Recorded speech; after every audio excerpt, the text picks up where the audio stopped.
So the title of the talk is A Nation Based on a Creed, as in a question.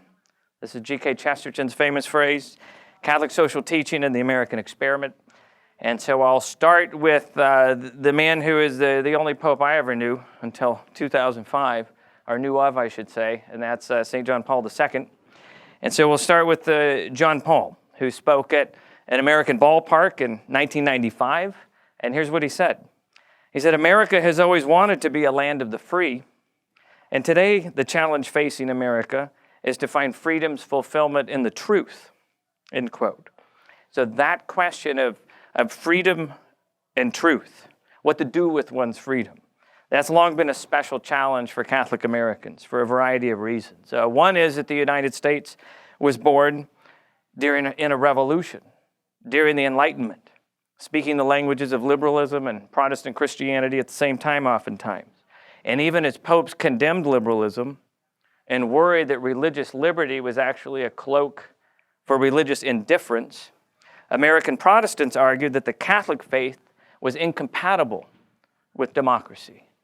And if you haven't been paying attention the last few years, you'll notice that there's some Catholics arguing the same thing. Right? So if you haven't taken a class on integralism or post-liberalism, etc. yet, there's a couple of them offered to act in you. In his short but profound homily, John Paul pressed further. What did he mean by finding freedom's fulfillment in the truth? My youngest student ever. This is great. Thank you. The question of this fulfillment had occupied two previous popes, Pius IX and Gregory XVI, both men of the early to middle 19th century, each of whom had in specific contexts condemned liberalism and certain freedoms on which Americans place great value. And then late in the 19th century, Pope Leo XIII condemned what he called Americanism, a censure that had a greater impact on European Catholics than it did on Catholic Americans. But when John Paul came to Baltimore, he hadn't come to condemn Americans. He had in fact come to challenge them. And he said, look, quote, "We must guard the truth that is the condition of authentic freedom, the truth that allows freedom to be fulfilled in goodness." And so my question is, to what sort of truth was John Paul referring? The truth, he said, that is intrinsic to human life. I know if I had a slide, this is the quote you'd take a picture of, but listen and we're recording. That is intrinsic to human life, created in God's image and likeness, the truth that is written on the human heart, the truth that can be known by reason, and can therefore form the basis of a profound and universal dialogue among people about the direction they must give to their lives. He boiled it down then to truths about God and truths about the human person. Sometimes, he said, witnessing to Christ will mean drawing out of a culture the full meaning of its noblest intentions. That's something to keep in mind as we move along. A fullness revealed in Christ, he said. But at other times, he said, witnessing to Christ means challenging the culture, especially when the truth about the human person is under assault. John Paul then appealed to President Abraham Lincoln. I think he knew the crowd would know who Lincoln was, right? This is in Baltimore. During the Civil War, Lincoln had argued that America's real roots, especially the roots of its democracy, were to be found in the claim, quote, that all men are created equal, from the Declaration of Independence. So for Lincoln, America did have a founding. And its most important founding claim, one that preceded the Articles of Confederation, which was the first American Constitution, which didn't last more than 6 years or so, and the U.S. Constitution, was to be found in Jefferson's Declaration. G.K. Chesterton, the English writer, argues that Jefferson in the Declaration, Chesterton says, quote, "dogmatically bases all rights on the fact that God created all men equal. There is no basis for democracy except in a dogma about the divine origin of man." So my question really with the book, The American Experiment, and also this lecture is largely, did America have a founding? Can we talk about it as if it had a founding? And then when we do, what kind is it? Is the United States really a nation based on a creed, which is what Chesterton thought after he toured the United States? And that's going to make a difference when we try to deal with arguments that what if the creed is faulty? What if the blueprint's bad? What happens to the rest of it? It was in Lincoln's argument that John Paul found the answer for late 20th century soul searching. Importantly, this answer turned out to be the same Christian anthropology proposed by the Catholic Church. And he reminded Americans there, he said, freedom consists not in doing what we like, but in having the right to do what we ought.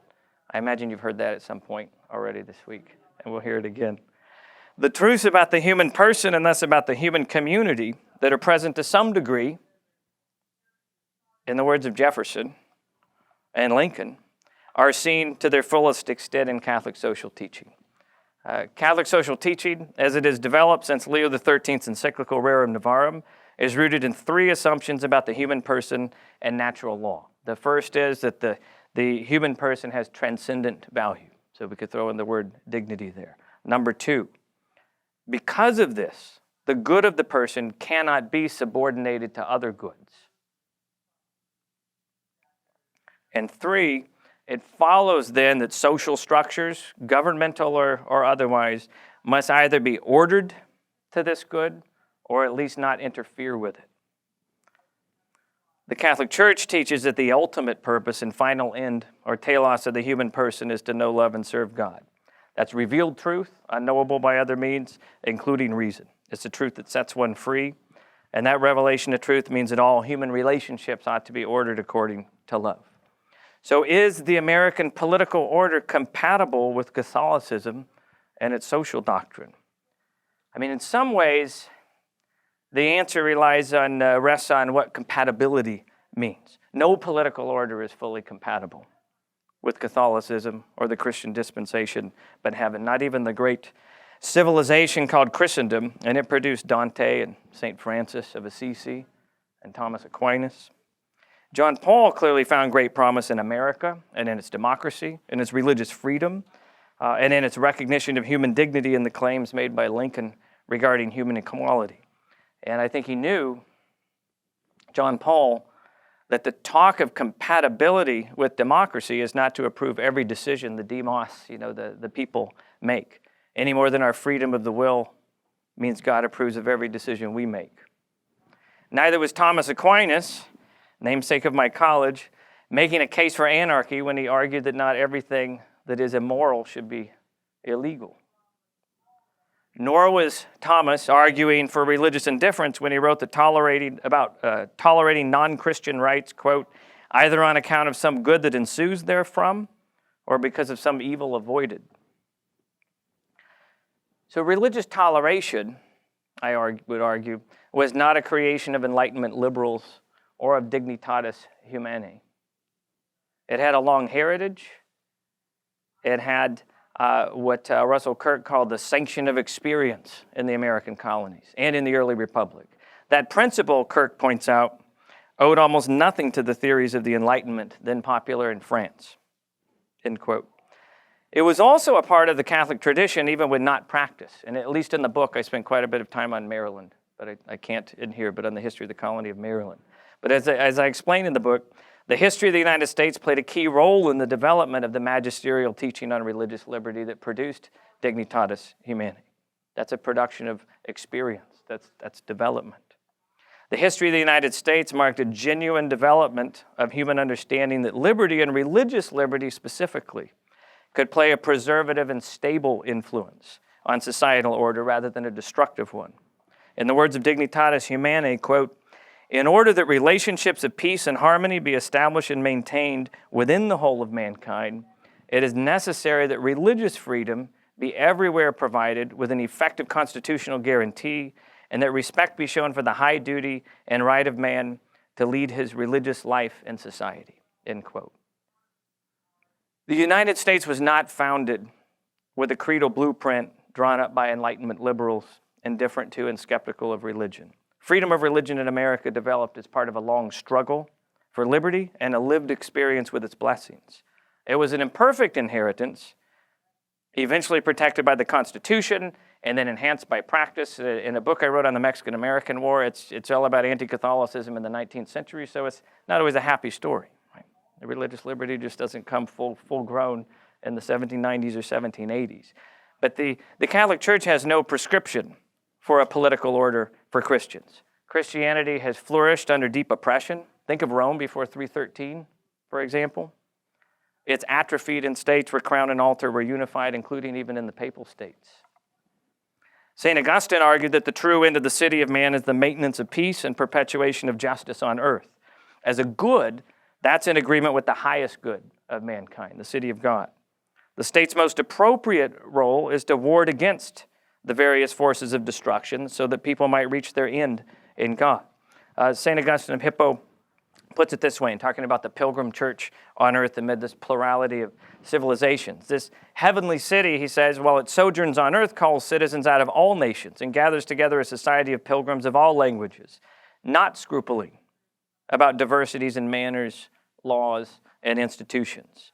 It therefore is so far from rescinding and abolishing these diversities that it even preserves and adapts them, so long as no hindrance to the worship of the one supreme and true God is thus introduced.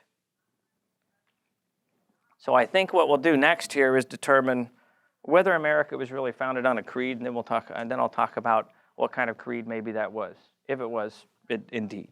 Was America doomed to fail from its inception because it had what I call a hard founding rooted in a poisonous false anthropology? So we could put the question this way, we could say, do the culture of death, and what Pope Francis calls the throwaway culture, owe their existence not to human sin and to the ascent of a post-Christian view of progress, but rather to a small set of faulty ideas instantiated in the body politic by the Founding Fathers? Or conversely, as the plenary councils at Baltimore in the late 1800s put it, in a phrase later popularized by John Courtney Murray many decades later, did the founders build better than they knew? That would still be a founding, drawing not on individualistic rights and Jacobin radicalism for their creed, but rather on experience and the natural law discernible through reason, at least clearly discernible for reason, Murray would have said, with links to the Catholic tradition.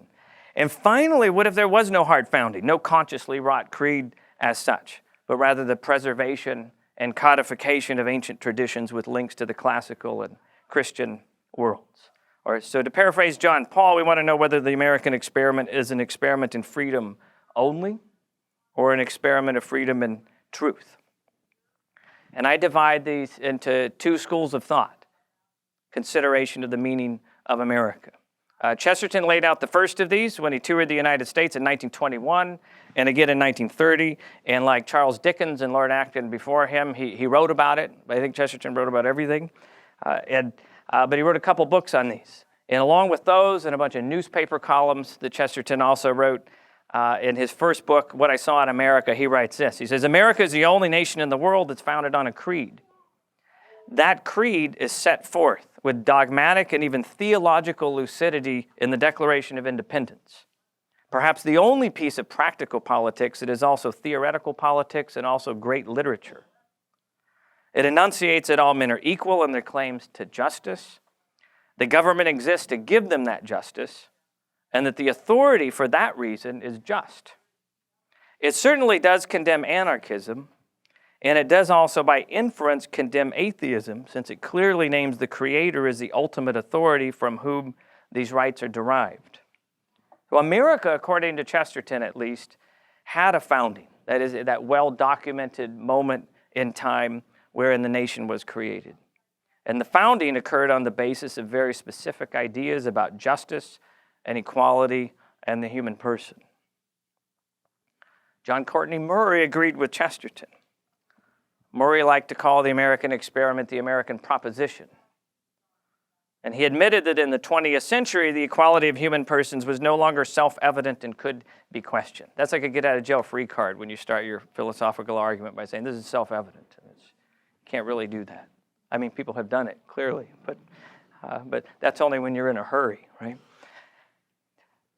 The American proposition rests on the forthright assertion of a realist epistemology, Murray wrote in, and we hold these truths. In other words, universal truths about mankind that are discernible through reason form the foundation of American society and government, or what John Paul called in that Camden Yards, that Baltimore talk in 1995, the truth that can be known by reason, and can therefore be the basis of a profound dialogue. And that's very different than a culture and society rooted in, say, positivistic hypotheses, utilitarian calculations, idyllic dreams, ideological claims. If that assertion is denied, Murray wrote in 1960, the American proposition is eviscerated at one stroke. So Murray argues that the American founding, or the Americans of the founding era, believed in a transcendent order. They believed that there were truths that you could know. There were knowable truths. And once known, you could integrate those truths into society so that men, in Murray's words, could dwell in dignity, peace, unity, justice, well-being, freedom. In fact, they were already doing so by the 1760s. And between 1775 and 1783, Americans fought a revolution to preserve that free society in the face of a creeping tyranny. And those truths about the human person buttressed American society. They gave it a dynamism, not only as a republic, but more importantly, as a republic of Christians who believed in popular sovereignty precisely because they were Christian. Like Tocqueville before him, Murray wisely discerned the crucial difference between the American and French revolutions. There's a lot of Tocqueville in the book. There's not much Tocqueville in the talk. So that'll get $8 out of you later if you haven't got the book. Unfortunately, 19th century Catholic leaders, including some popes, did not always do so. That is, discern the important differences between the French and American revolutions. Catholic social teaching has developed since Rerum Novarum, however, has done so, as I try to show in the book. And so now we come to others who believe in a hard founding. And these are people who I've heard them called post-liberals yesterday. Integralists, maybe an older view. I kind of liked anti-liberal, but now I'm starting to warm up to post-liberal. I'm not sure. We'll come up with something. Maybe we'll use one of those annoying scholarly slashes, right, where you just cram all words together because it's not German, so you got to do 3 words together instead of one long word. There are scholars who, like Murray and Chesterton, accept the existence of an American founding, but who disagree with them over its nature. Instead, they argue, it was a hard founding, but this was based entirely on Enlightenment rationalist principles in the ways that the French Revolution was. And the best current example of that, I think, is still Patrick Deneen's Why Liberalism Failed. Deneen calls the United States, quote, the first nation founded by the explicit embrace of liberal philosophy, whose citizenry is shaped almost entirely by its commitments and vision, end quote. I wish I had that many philosophers in my classroom. I do. He argues that the liberalism promoted by the founders, quote, above all advances a new understanding of liberty. I think this is the key. I like Thomas Aquinas. He's somebody I try to emulate if I can. I don't write a Summa in my spare time. But I do like to give those with whom I disagree the best possible, want to present them in their best light before you argue. I'm going to try to do that here. The old definition of liberty, he says, rooted in Greece and Rome and Christendom, relied on individual virtue in search of the common good. This ancient definition was thrust aside by the unholy trinity of Thomas Hobbes, which we should note was not a liberal. But anyway, there's 2 out of the 3 bad liberals in Deneen's book are actually not liberals, Francis Bacon and John Locke, for one steeped in radical self-interest and appetite. Culture contains the customs and traditions that limit the individual's appetites, so that must be destroyed. Even nature's limits are going to need to be overcome so that I can pursue my appetites. Autonomous individuals are unlikely to love their own place because their place might be what is stifling their autonomy. Which occurs to me that's the plot of about half of Disney's movies about princesses. As the autonomous individual does not want to kneel before the past, neither does he want to be mindful of the future. His is an eternal present where the state guarantees fulfillment of his wildest desires, even when those desires are unnatural or unwise or both. And in the end, according to Deneen, only a strong and centralized state can make this kind of libertine life possible. The controlling state is needed to allow the liberated individual, as he terms it, to live. So that's the liberalism Deneen says was instantiated, he says, quoting him, as a political experiment by the founders of the American Liberal Republic.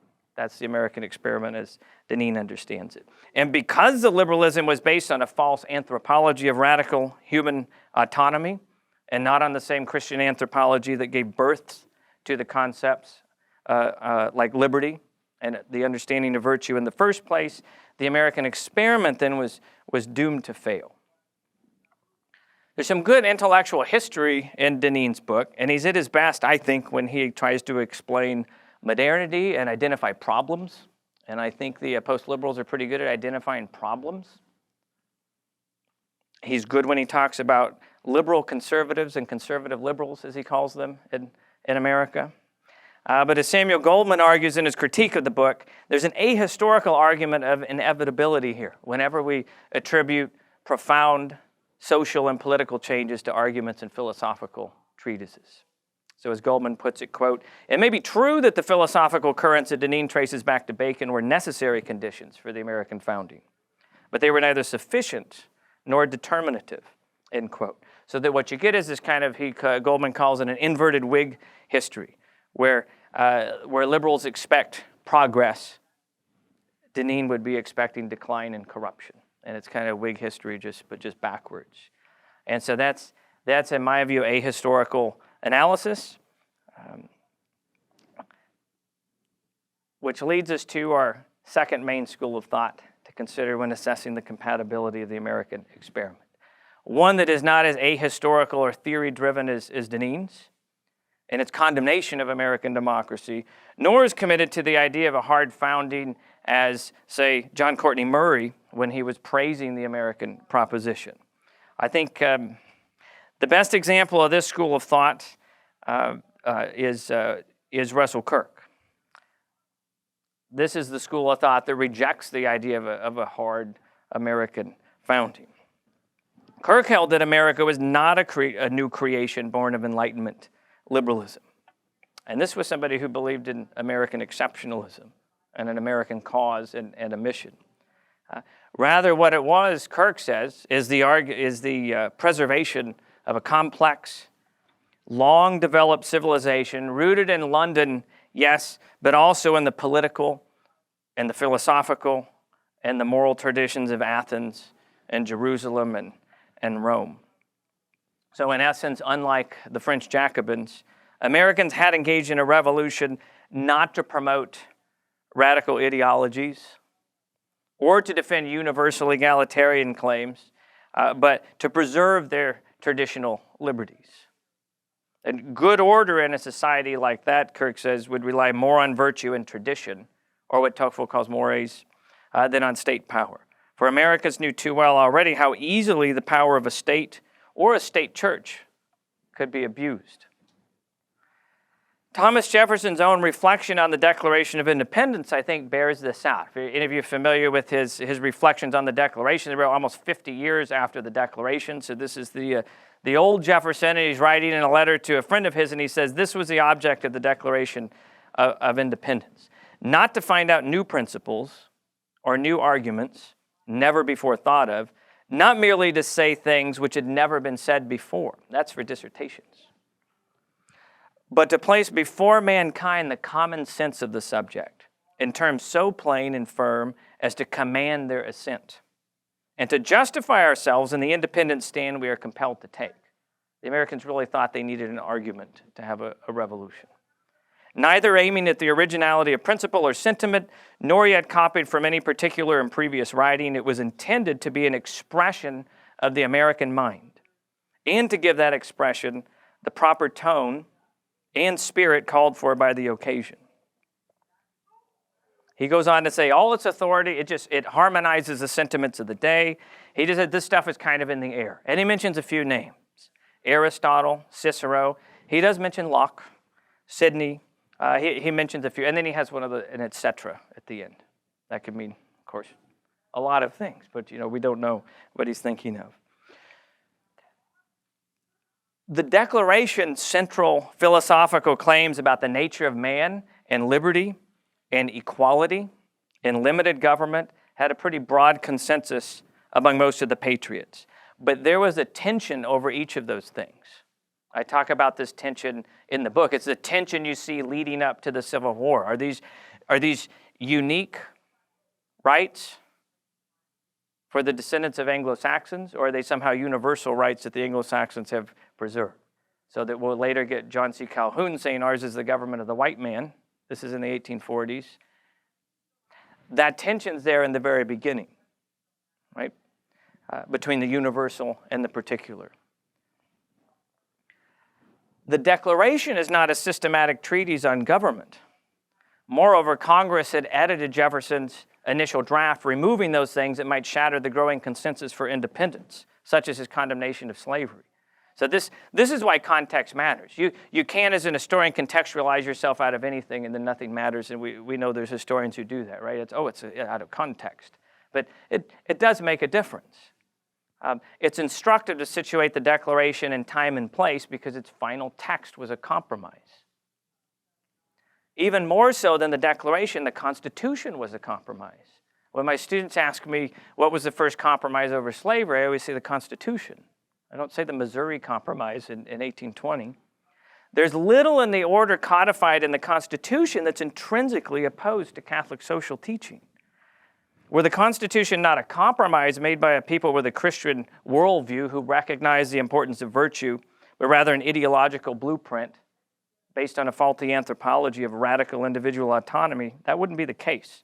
A country based on a creed can have a faulty creed capable of bringing down the whole machine if the creed is not in accord with human nature. Communism's I think that's probably the best example, which is why state socialism is the only system condemned by the magisterial teaching of the church, the Catholic Church. A country speaking in creedal terms and the classical vocabulary of virtue, but rooted in its own long experience with liberty, can make do with an imperfect but best possible polity. We see in the French Revolution what happens when you try to build perfection on earth, I think. Americans believed their liberty came from God and that in its proper exercise there were legitimate limits. That's pretty solid Augustinian thinking, unsurprising from a people with an ancient Christian heritage. In the words of the Catechism of the Catholic Church, if you're taking notes, this is paragraph 1738. The right to the exercise of freedom must be recognized and protected by civil authority within the limits of the common good and public order.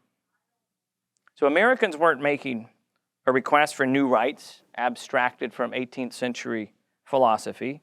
As Tocqueville later pointed out, I guess I am quoting Tocqueville, quote, America was a new nation, yet people who lived there had long been accustomed to the exercise of liberty. He says elsewhere, but I would say we could drop the elsewhere, and I think it still works. The United States was no less than a genuine development of Christian or Western civilization, and specifically of English civilization. As I tell my students, as far as I know, I've got no Anglo-Saxon blood in me, but I kind of like the American experiment. The framers combined their own lived experience as a free and religious people with English common law traditions, English constitutionalism, and as Kirk puts it, to their English legacy, the founders of our republic added Roman features. Not as many as Simon Bolivar and some of his constitutions, but still added Roman features.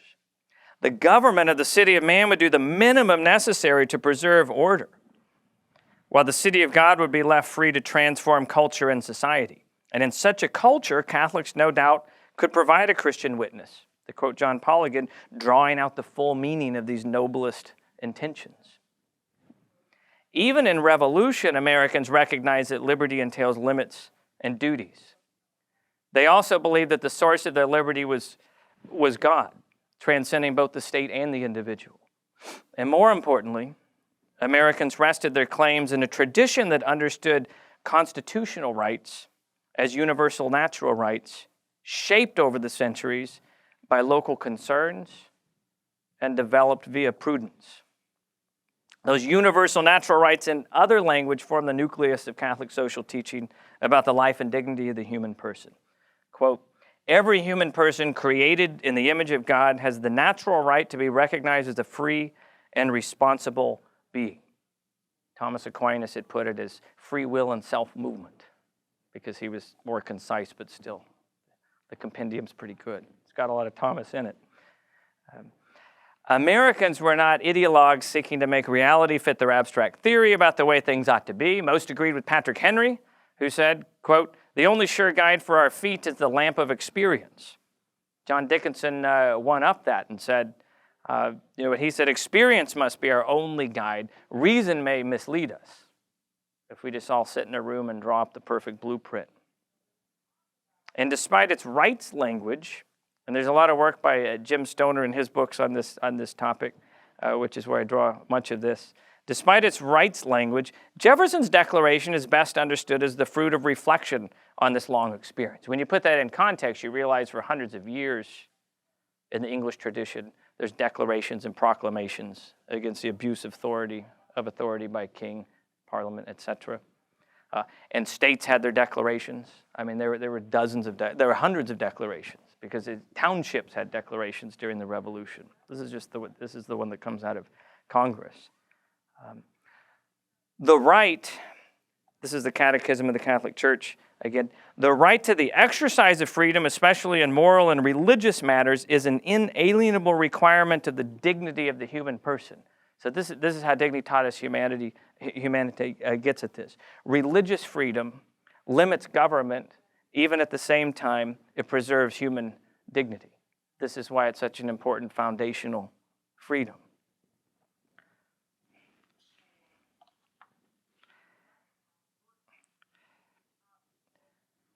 So is the American experiment so intrinsically incompatible with Catholic social teaching that Catholics should wash their hands of it and shake the dust off their feet?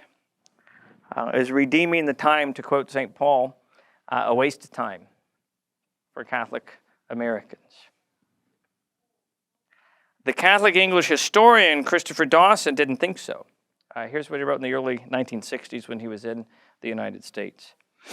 Despite the pressure of secularization, Dawson wrote in 1961, at the same time, America still possesses the priceless advantages of educational and intellectual freedom, so that we are still free to work and plan for the restoration of Christian culture. America, Dawson believed, held, quote, the best prospect for the development of a Catholic culture.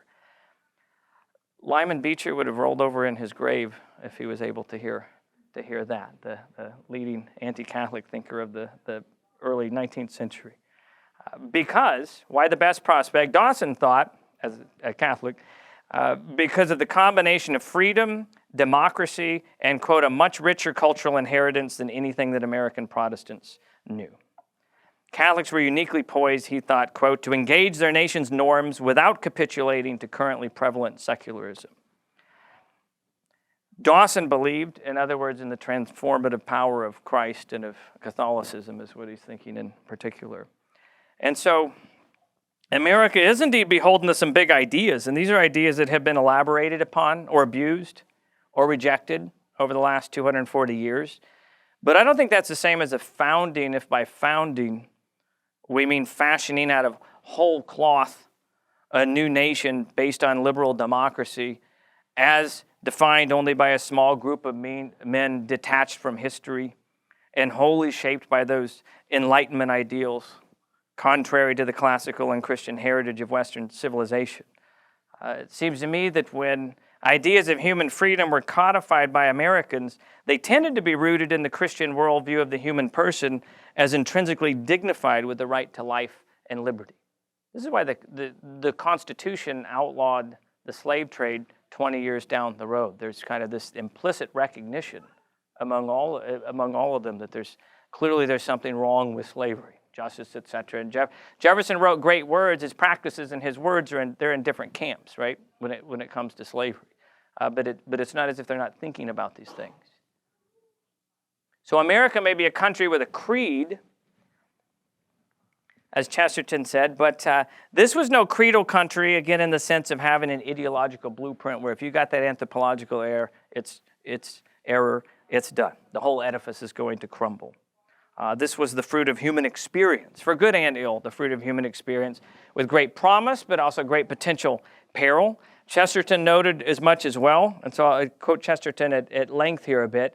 So far as that democracy becomes or remains Catholic and Christian, that democracy will remain democratic. Insofar as it does not, it will become wildly and wickedly undemocratic. Its rich will riot with brutal indifference far beyond the feeble feudalism which retains some shadow of responsibility or at least of patronage.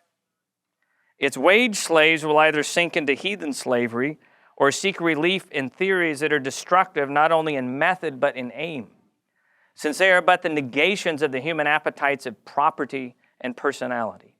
18th century ideals, formulated in 18th century language, Chesterton goes on to say, have no longer in themselves the power to hold all these pagan passions back. Even those documents depended upon deism. Men will more and more realize that there's no meaning in democracy if there is no meaning in anything, and that there is no meaning in anything if the universe has not a center of significance and an authority that is the author of our rights. So in that sense, as Chesterton considers it, the creed turns out to be a creed, but not a particularly, I think, 18th century English one, nor an ideological dogma, at least not at its roots. It's a fusion. Its foundation, rather, lies in the classical and Christian heritage of the West. The ancients and the medievals are not poster children for authentic self-government and the practice of virtue and the proper exercise of liberty and the balance of the individual with the community, even if the best among them promoted these ideas. So I don't think we ought to be too nostalgic for their age, and certainly not nostalgic for the age of Mussolini and Franco. I was at James Patterson's talk yesterday on integralism. I was quite taken by the number of integralists that he declared to be bananas.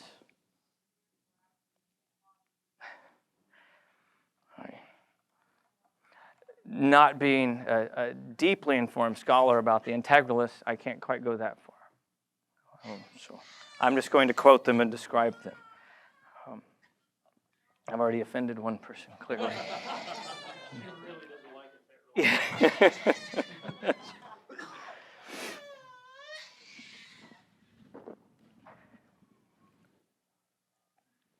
So as they say, let's not be too nostalgic for their age. I mean, I tell you that I would pick the 13th century over the late 19th century if I had to. It comes to this sort of thing. But still, we certainly wouldn't say that Roman Catholicism is incompatible with monarchy or aristocracy because of the failure of monarchs, any more than we would argue that Roman Catholicism is incompatible with the papacy due to the grim machinations and personal infidelities of certain popes. So one fundamental point of Catholic social teaching is that, and I'm quoting here, the coming of the kingdom of God cannot be discerned in the perspective of a determined and definitive social, economic, or political organization, end quote. I don't take this to mean anything goes, right? This doesn't mean anything goes, but it does mean based on the experience and culture of different nations, there's going to be different ways to do this rooted in the same truths. Nor does the church then offer a one-size-fits-all social democratic blueprint. And so now I'll quote Centesimus Annus for probably the first time at Acton University this week. Since it is an ideology, the Christian faith does not presume to imprison changing socio-political realities in a rigid schema. And it recognizes that human life is realized in history, in conditions that are diverse and imperfect. You can hear the drawing on St. Augustine among other things that I quoted earlier. Furthermore, in constantly reaffirming the transcendent dignity of the person, the church's method is always that of respect for freedom, right? The proposition rather than the imposition. America's Catholic critics need to recognize that the only authentic instantiation of the kingdom of God is heaven, and all else is to be sanctified and transformed by Christians working with and trying to expand what is well and good. I mean, there's different ways to try to conquer these things, right? There's just the reactionary impulse, and then you flee to the hills, which I've had that impulse, right? And then, or into a cave. We can choose your place. But then there's where you remain and you grow the good from within, and you expand it and you educate and you pray, and that's the transformation, like we would try to do with ourselves, I think. So was the United States built on a creed? Yes, in a sense, but creeds are symbols of deeper beliefs. But we have to use words, don't we? And the American creed was never an ideology pregnant with inevitable failure. Chesterton recognized this. St. John Paul II recognized this, and I think Catholic critics of American democracy should recognize it as well, so that with other people of goodwill, they could redeem the time in a manner suited to our time.